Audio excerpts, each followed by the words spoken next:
Gente, esse tema... Posso ler um texto? Também se você dissesse não, ia ficar ruim, né? Eu queria ler Marcos 10, 13 a 16.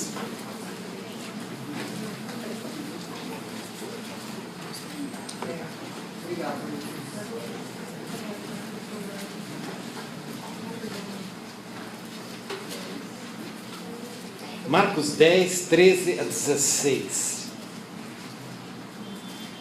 Alguns traziam crianças a Jesus para que ele tocasse nelas.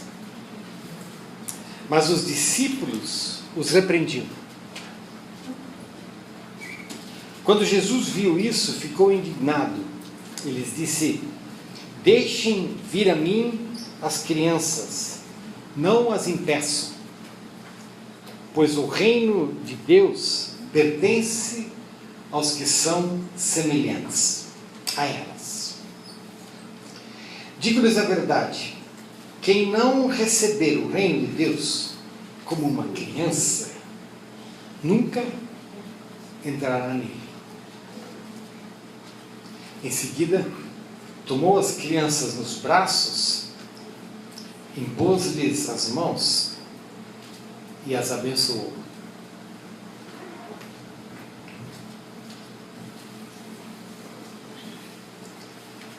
Quem não receber o reino de Deus como uma criança, nunca entrará nele. Eu tenho medo danado dessa palavra. A gente tem como tema aqui... Eu queria botar esse negócio num pedestal, você me ajuda? Opa.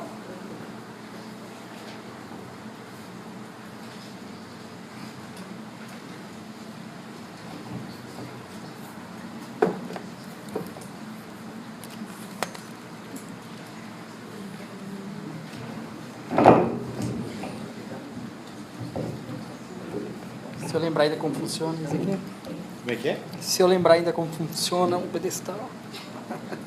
Esse problema é teu. Obrigado. Aí as mãos ficam um pouco mais livres. Com certeza.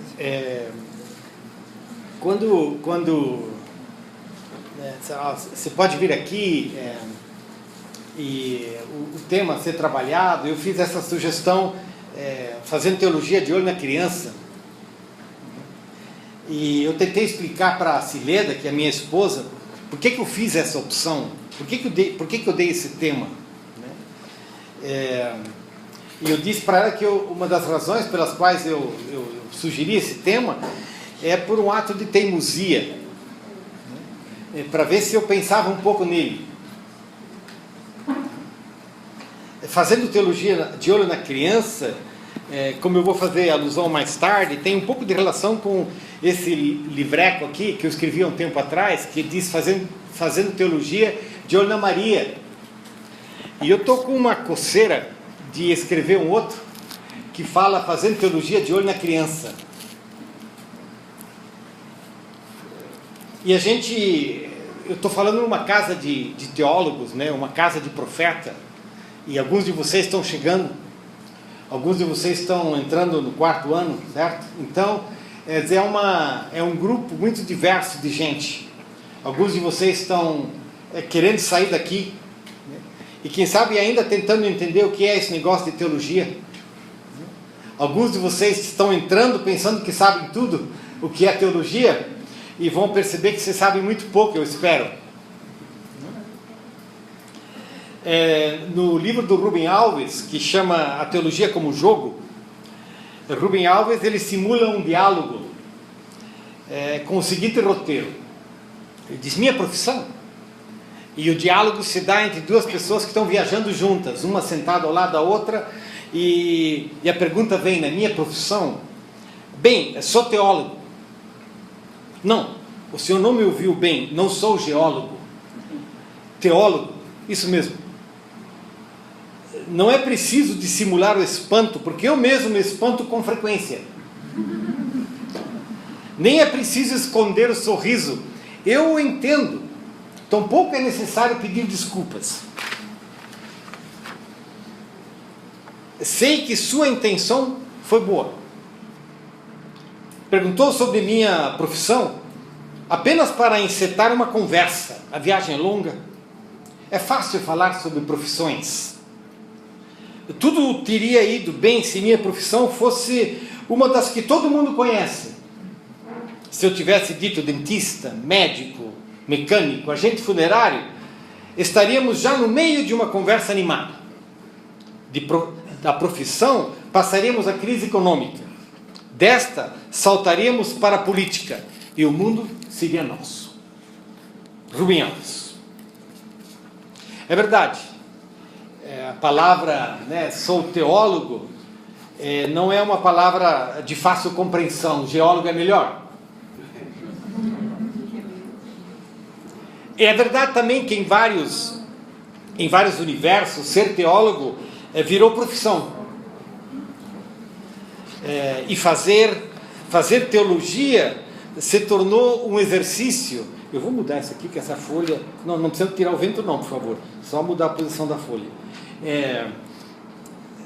Onde é que eu estava? Que em vários universos, teólogo virou profissão. E fazer teologia se tornou um exercício teórico. Virou, por assim dizer, ciência. Especialmente quando essa teologia se faz no universo universitário, que normalmente não é o contexto brasileiro. Mas como aconteceu, especialmente a partir do processo em que os mosteiros medievais, faz tempo, se transformaram em universidades. E naquele universo, quando os mosteiros se transformaram em universidade, a teologia, ela era a rainha de todas as ciências, a rainha do processo de formação da vida e de conhecimento. Mas no encontro com o iluminismo, a rainha da teologia perdeu a sua coroa e ela passou a lutar por um lugar na universidade e pelo reconhecimento de uma qualificação científica. No Brasil, nos anos mais recentes, a gente também faz parte dessa busca de qualificação. Por isso que muitas escolas de teologia correm para buscar o reconhecimento no MEC. Porque você quer acreditação, você quer reconhecimento. E eu mesmo já participei desses processos, então não estou necessariamente falando contra eles, estou dizendo que à medida que a gente entra nesse universo, a teologia ela passa a ser, de alguma forma, o que alguns gostariam de chamar uma ciência. Mas quando eu vou falar com vocês hoje e amanhã sobre a teologia, de fato eu não queria entrar nessa vertente da argumentação de que a teologia é ciência, de que o que você veio fazer aqui é aprimorar, de que o que você veio fazer aqui não é meramente aprimorar o teu conhecimento. O que é essa teologia? A teologia, ela é um privilégio. Ela é um enorme privilégio. E ao mesmo tempo que a teologia ela é um enorme privilégio, ela é um esforço. Não no sentido das obras meritórias, claro, mas ela é um esforço no sentido da dedicação, no sentido da busca do conhecimento. Então a teologia é isso, é um privilégio e é um esforço. E eu espero que você entre aqui nessa casa e que você permaneça nessa casa marcados por essas duas notas, de que você está numa sala de aula, de você está num universo de privilégio. Mas ao mesmo tempo, num contexto que continuamente requer de você mais do que você pode dar. Em termos do teu tempo, do teu conhecimento, das tuas leituras e desse esforço enorme, de vivenciar e se aproximar dessa relação e desse conhecimento de Deus. Então a teologia é esse privilégio. É o privilégio de você buscar na tua vivência a expressão de que você conhece Deus. E de que você é conhecido por Deus. E de que esse processo de conhecer a Deus é uma revelação. Nunca é fruto do teu esforço. Nunca é fruto daquilo que você sabe. Mas é sempre fruto da graça. Privilégio. É o privilégio que Deus nos dá de conhecer a Ele. A partir, como eu disse, da sua revelação. E de que nós vamos fazer todo o esforço necessário. Acadêmico, cognitivo, relacional, intuitivo. Para honrar a esse privilégio que Deus nos dá. Para quem está começando, bem-vindo. Comece a orar. Comece a comprar livro. Emprestar. Comece a ler. Não vá para um dentista sem livro. Não vá para um médico sem livro. Vivencie esse privilégio. E essa revelação de Deus, você que entrou aqui, é quem eu estou pensando que você é? Vem aqui me dar um abraço, cara. Esse não existe.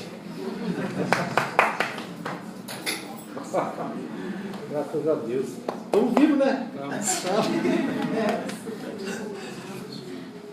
E essa revelação de Deus, isso aí é uma revelação.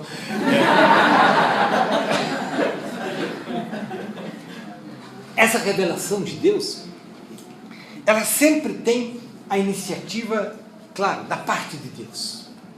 Desculpe, você nunca sabe nada.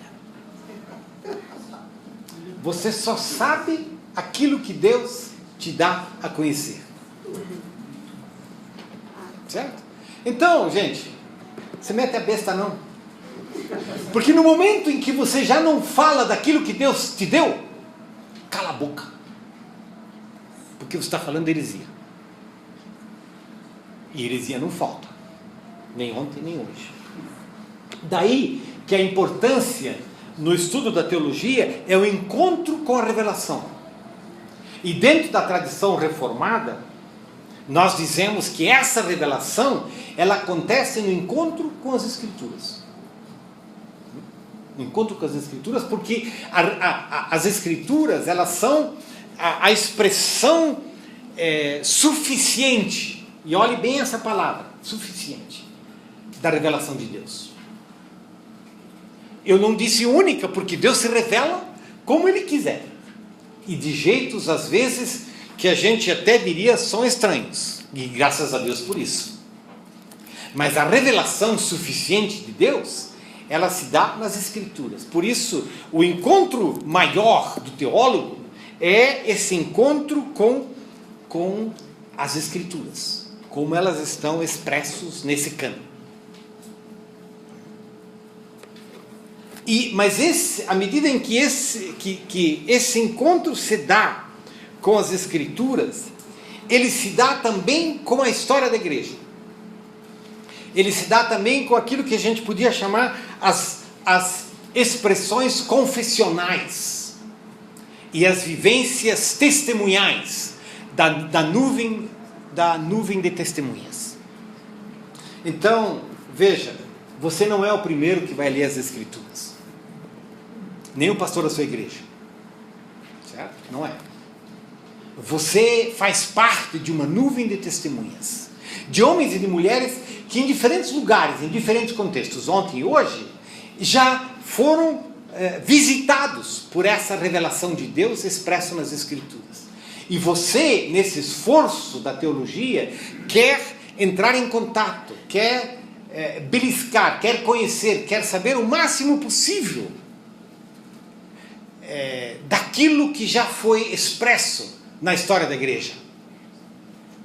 E foi expresso, por exemplo, nos escritos confessionais. O que são esses escritos confessionais? São esses escritos onde a igreja, em diferentes momentos da história, se reuniu e procurou dizer, olha, o que significa a fé nesse contexto, nessa realidade.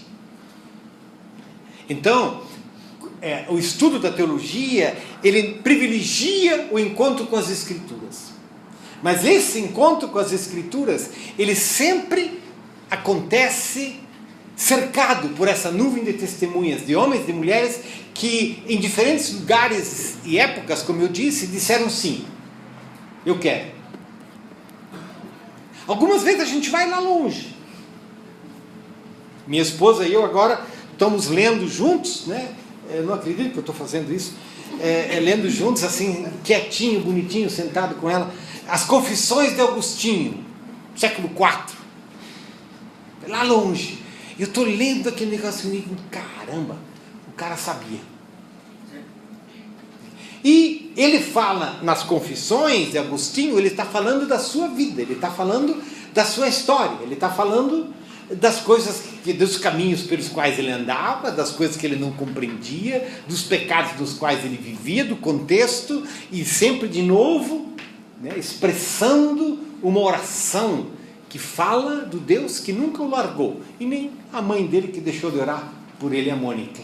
Então, fazer teologia é buscar essa conversa com essa nuvem de testemunhas. Por isso, leia a história da igreja, leia a biografia se você gosta.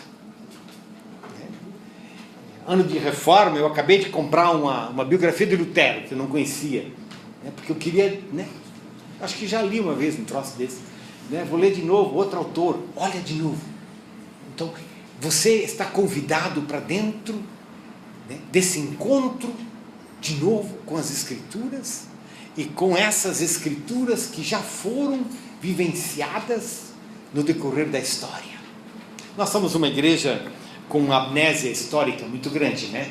Nós somos uma igreja que acha que nós inventamos a roda, né? Mas já sabe que já tem outros que inventaram a roda, não foi a gente não. E eu espero que esse tempo aqui te dê a alegria dessa descoberta. Mas a teologia, ela é mais do que isso, né? A teologia, ela tem na igreja o seu ninho. Ela tem na igreja o seu ninho. O lugar nobre, o locus especial da igreja, não é da teologia, desculpe, não é como muitos diriam na universidade. Não é no MEC, né? É na igreja.